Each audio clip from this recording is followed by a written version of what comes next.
لا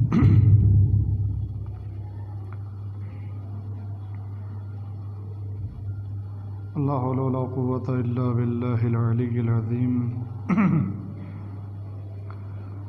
أعوذ بالله من الشيطان الرجيم بسم الله الرحمن الرحيم الحمد لله رب العالمين والصلاة والسلام على محمد وآله الطاهرين الذين أذهب الله عنهم الرجس أهل البيت وطهرهم تطهيرا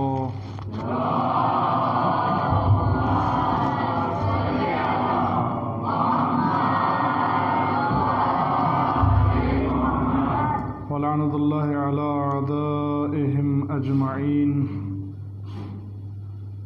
من ليلنا هذا إلى قيام يوم الدين أما بعد فقد قال الله تبارك وتعالى في كتابه المبين وهو أصدق القائلين وقوله الحق بسم الله الرحمن الرحيم من المؤمنين رجال صدقوا ما عاهدوا الله عليه فمنهم من قضى نحبه ومنهم من ينتظر وما بدلوا تبدیلا صلی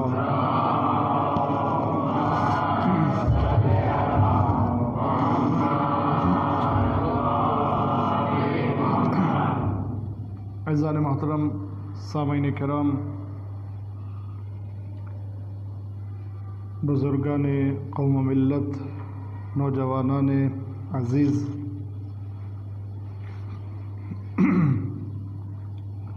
محرم کی 5ویں تاریخ ہے۔ آپ حضرات مسلسل شہزادی سیدہ فاطمہ زہرا سلام اللہ علیہا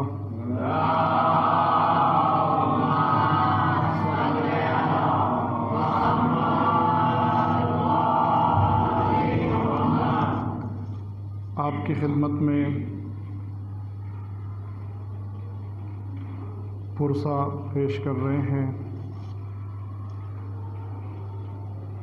اللہ سے دعا ہے کہ اللہ تعالیٰ تمام عزاداروں کی عزاداری مجلس گریہ و ماتم کو قبول فرمائے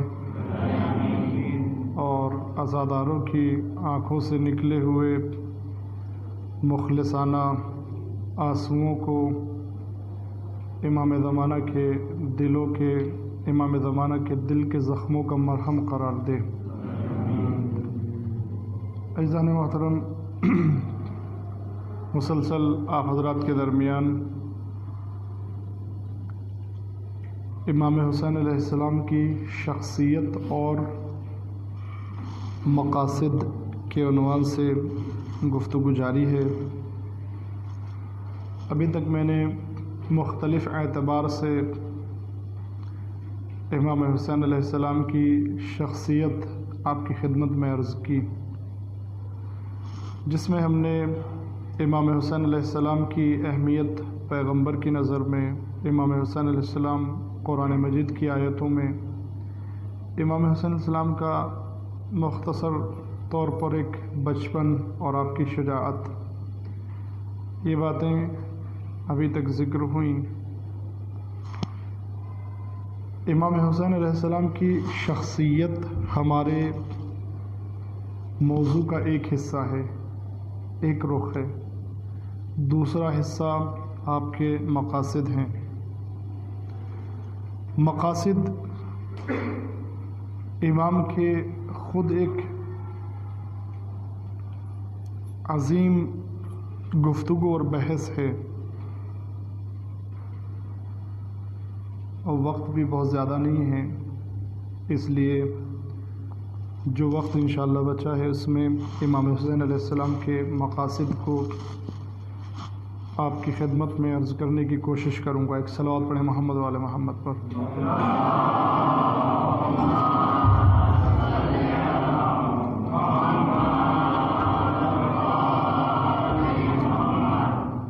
عزیزان محترم، امام حسین علیہ السلام کے مقاصد کو اگر دیکھنا ہے، امام حسین علیہ السلام کا مقصد کیا ہے، ایم کیا ہے، کیوں جا رہے ہیں،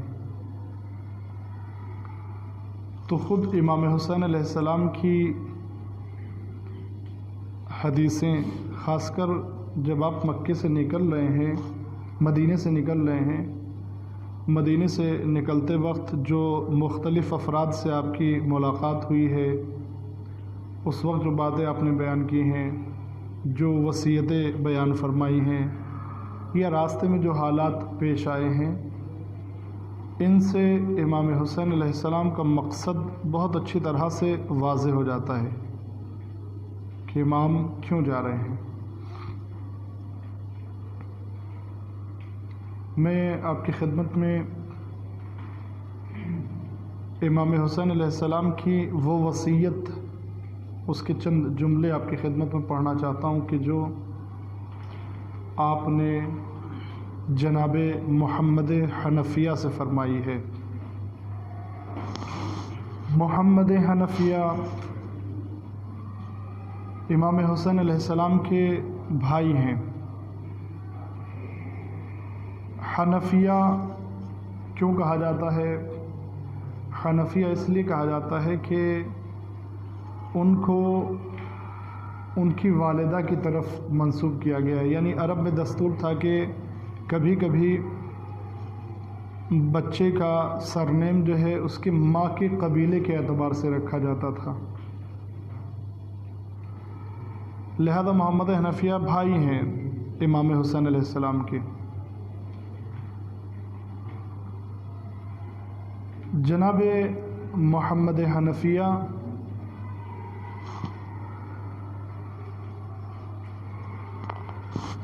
جب امام حسین کے جانے کی خبر ملی کہ امام جا رہے ہیں، تو آئے اور آنے کے بعد امام کی خدمت میں عرض کیا کہ فرماتے ہیں حسین میرے بھائی، میرے آقا، میرے مولا، کائنات میں سب سے عظیم ترین چیز، سب سے زیادہ پیاری چیز میرے لیے آپ کی ذات ہے، اور آپ خود بہتر جانتے ہیں کہ کیا کرنا ہے، لیکن میری رائے اور مشورہ یہ ہے کہ جن شہروں میں یزید کی حکومت مضبوط ہے آپ ان شہروں میں نہ جائیں۔ فرمایا کہ آپ ایک کام کیجئے کہ آپ مکے چلے جائیے، اگر آپ کو ہجرت کرنا ہی ہے۔ مکے جانے کے بعد الگ الگ شہروں میں اپنے نمائندے بھیجیے تاکہ وہ آپ کے لیے بیعت لے سکیں، اور اگر حالات آپ کے حق میں بہتر نہ ہوں تو پھر وہاں سے کسی اور طرف ہجرت کر جائیے، لیکن عراق کی طرف آپ نہ جائیں۔ جیسے ہی عراق کا تصور آتا ہے میرے عزیزوں، میں آپ کی خدمت میں عرض کروں کہ جب امام حسین علیہ السلام مدینے سے نکل رہے ہیں تو ایک عام تصور نہیں ہے کہ امام کربلا جائیں گے، یہ تصور عام نہیں ہے۔ ایسا نہیں کہ سب لوگ کو معلوم تھا کہ امام پہلے یہاں سے مکے جائیں گے اور پھر اس کے بعد کربلا چلے جائیں گے، نہیں۔ اگر مکے کے بعد کوئی تصور کیا جاتا تھا کہ امام اگر عراق میں جائیں گے تو وہ تصور ہوتا تھا کوفے کا۔ کیوں؟ اس لیے کہ کوفے میں مولا کائنات حکومت کر چکے تھے، اور کوفے والے جو ہیں ان کے مزاج میں رنگ بدلنا ہے۔ ان کو روایات میں تعبیر دی گئی ہے گرگٹ کی، گرگٹ جو ہے وہ رنگ بدلتا رہتا ہے۔ البتہ ایسا نہیں کہ سب کے سب کوفے والے ایسے تھے، نہیں، کوفے سے عظیم ہستیاں تھیں۔ جناب حبیب ابن مظاہر، جن کے بارے میں امام نے فرمایا کہ پوری دنیا کے بدلے میں حبیب کو نہیں دوں گا۔ مسلم بن اوسجہ، زہیر بن قین، یہ ہستیاں، یہ افراد کوفے سے آئے تھے، کوفے کے تھے،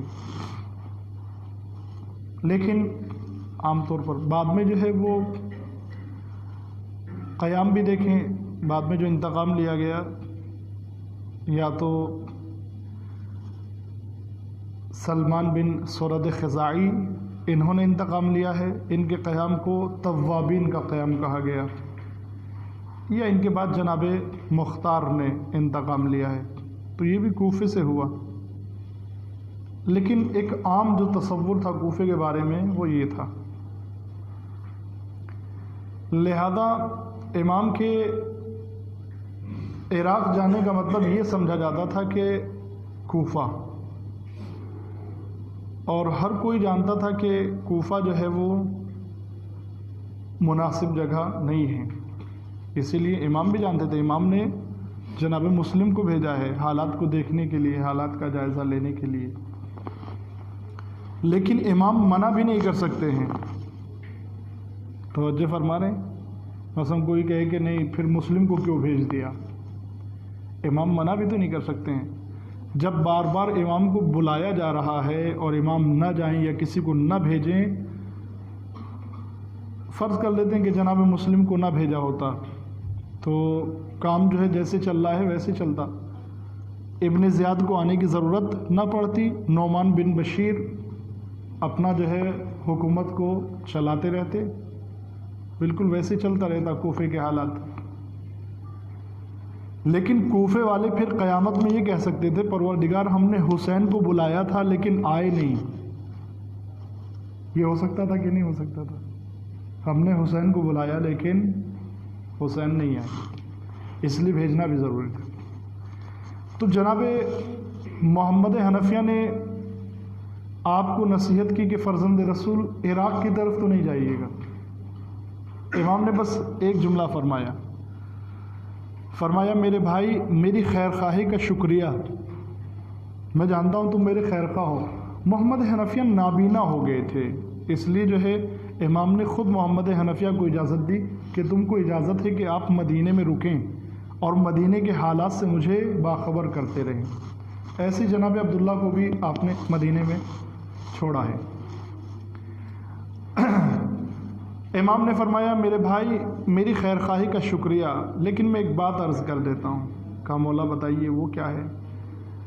کہا کہ میرا کہنا یہ ہے کہ مجھے کہیں بھی جانا پڑے اور چاہے مجھے دنیا میں پناہ لینے کی کوئی جگہ بھی نہ ملے، میں کسی بھی حال میں یزید کی بیعت کرنے والا نہیں ہوں، کسی بھی حال میں یزید کی بیعت نہیں کروں گا۔ اس کے بعد امام نے محمد حنفیہ سے کہا کہ میں آپ کو وصیت کرنا چاہتا ہوں۔ جناب محمد حنفیہ نے وصیت سنی۔ یہاں پر امام نے اپنے مقصد کو بتایا مدینے سے نکلنے سے پہلے، بہت ساری باتیں۔ سب سے پہلے تو دیکھیں معصومین علیہ السلام بھی اپنے خطبات میں، اپنی وصیتوں میں اپنے عقائد کو پیش کیا کرتے تھے۔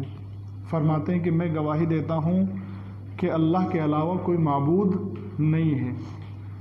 اس کے بعد کہتے ہیں میں گواہی دیتا ہوں کہ جنت اور جہنم حق ہے، میزان حق ہے، صراط حق ہے۔ یہ ساری گواہیاں دینے کے بعد اب آپ فرماتے ہیں، وصیت کرتے ہیں۔ وصیت میں اپنے مقصد کو بتاتے ہیں کہ انی لم اخرج اشرا ولا بطرا ولا مفسدا ولا ظالما۔ جب آپ نے مقصد کو بیان کرنا شروع کیا تو پہلے کچھ چیزوں کو اپنے جانے کے مقصد سے ہٹایا کہ دیکھو ان کاموں کے لیے نہیں جا رہا ہوں۔ پہلے 4 کام بتائے کہ ان کے لیے نہیں جا رہا ہوں، اور اس کے بعد بیان کرنا شروع کیا کہ ان کاموں کے لیے جا رہا ہوں۔ جیسے ہم لوگ کلمے میں پڑھتے ہیں لا الہ، کوئی معبود نہیں ہے الا اللہ، سوائے اللہ کے، یعنی پہلے انکار ہے اس کے بعد اقرار ہے، پہلے غیر کا انکار اس کے بعد جو ہے اس کا اقرار۔ ویسے ہی آپ نے پہلے کچھ چیزوں کو نکالا۔